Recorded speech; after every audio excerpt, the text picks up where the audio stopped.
नमस्कार, मैं पायल शुक्ला और आप देख रहे हैं 24 न्यूज। आइए एक नजर डालते हैं देश और दुनिया की तमाम बड़ी खबरों पर। महिला आयोग की अध्यक्ष रूपाली चाकणकर के इस्तीफे पर बोली डिप्टी सीएम सुनेत्रा पवार। कहा नासिक केस में होगी निष्पक्ष जांच और सहयोग करेंगी रूपाली। सीएम को भेजा गया चाकणकर का इस्तीफा। इस्तीफे के बाद अब रूपाली चाकणकर की गिरफ्तारी की उठी मांग। शिवसेना यूबीटी नेता सुषमा अंधारे ने कहा इस्तीफे में नहीं है कोई राजभास, नासिक केस में बनाया जाए सह आरोपी और हो गिरफ्तारी। महिला आयोग की अध्यक्ष पद से इस्तीफा देने के बाद बोली रूपाली चाकणकर। कहा अब आयोग के लिए नहीं बल्कि एनसीपी की मजबूती के लिए करेगी महाराष्ट्र का दौरा। रूपाली चाकणकर के इस्तीफे पर सामाजिक कार्यकर्ता अंजलि दमानिया ने कसा तंज। कहा इस्तीफा मंजूर लेकिन नहीं छूटनी चाहिए मॉडलिंग। महिला पर राजनीति न करने की दमानिया ने की अपील। कांग्रेस नेता विजय वडेट्टीवार ने दुष्कर्म के आरोपी अशोक खैरात की सीडीआर जांच की उठाई मांग। कहा इसके जरिए उन मंत्रियों की जानकारी आएगी सामने जिसके आरोपी से संबंध। उन सभी मंत्रियों का लिया जाना चाहिए इस्तीफा। शिवसेना यूबीटी नेता संजय राउत ने लगाया आरोप। कहा शिक्षा विभाग में है दुष्कर्म के आरोप, अशोक खैरात का हस्तक्षेप।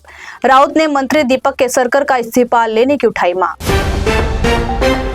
दुष्कर्म के आरोपी अशोक खैरात को लेकर हुआ बड़ा खुलासा। पुलिस के मुताबिक नाबालिग बच्चियों के साथ अघोरी बनकर करता था तंत्र मंत्र। घटना से जुड़ा सीसीटीवी पुलिस ने किया बरामद।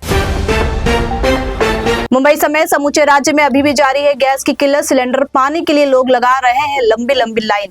कमर्शियल एलपीजी सिलेंडर न मिलने से कई शहरों में ठप हुए होटल और दुकान।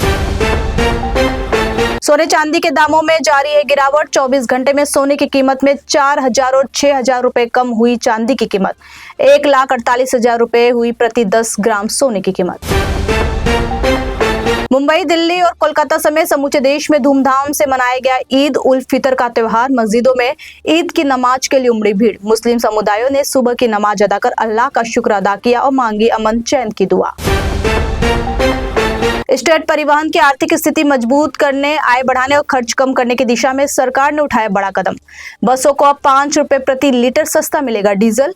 केवल डीजल खरीद प्रक्रिया में पारदर्शिता लाकर निश्चित की गई करीब 241 करोड़ रुपए की बचत। मुंबई में मध्य रेलवे की ट्रांस हार्बर लाइन पर ठाणे और वाशी नेरुल के बीच मेगा ब्लॉक के चलते रविवार को कई लोकल ट्रेनें रहेंगी रद्द। विभिन्न इंजीनियरिंग और रखरखाव कार्यों के लिए लिया जाएगा मेगा ब्लॉक।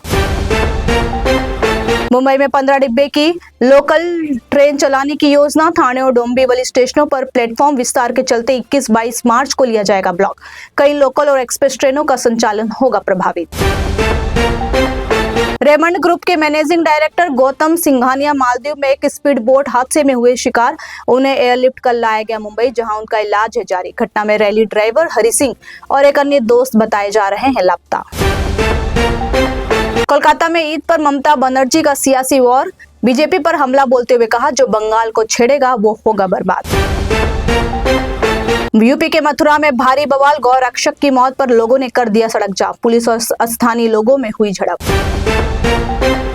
मध्य प्रदेश की राजधानी भोपाल में रंगदारी और गैंगस्टर नेटवर्क का खौफ। लॉरेंस गैंग के नाम पर मांगी गई कारोबारी से 10 करोड़ रुपए की रंगदारी।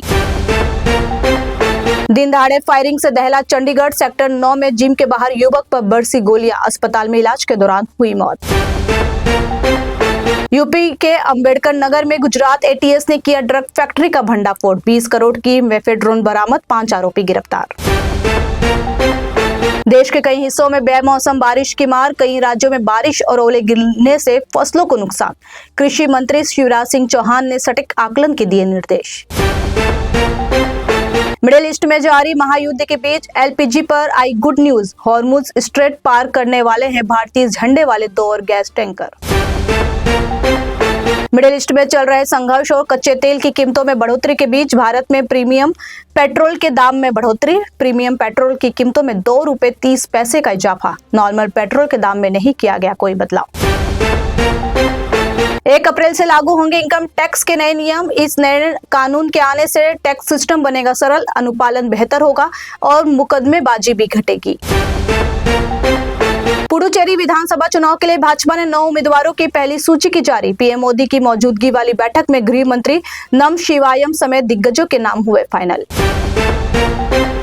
भाजपा ने केरल चुनाव के लिए 11 और असम के लिए 2 उम्मीदवारों की तीसरी सूची की जारी। केरल की 140 सीटों पर 9 अप्रैल को होगा मतदान और 4 मई को अन्य 4 राज्यों के साथ होगी वोटों की गिनती। फिलहाल के लिए इतना ही। देश और दुनिया की तमाम बड़ी खबरों के लिए देखते रहिए इन 24 न्यूज। साथ ही इन 24 न्यूज के social media platform YouTube, Instagram और फेसबुक को लाइक, सब्सक्राइब और शेयर करना ना भूलें।